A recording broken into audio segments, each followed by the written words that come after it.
Ребят, ну короче, я ухожу в армию, видимо.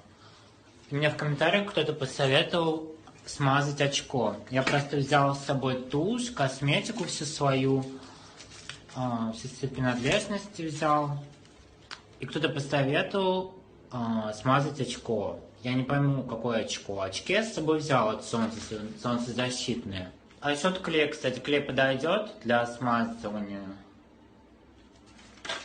Я не совсем понял, про какое очко идет речь, но взял с собой все вроде бы. Не могли бы вы еще написать, чем можно смазать это очко и где его найти? Время тянется, и я спешу, но когда-нибудь я решусь, пошлю его на небо до звезд. Чё?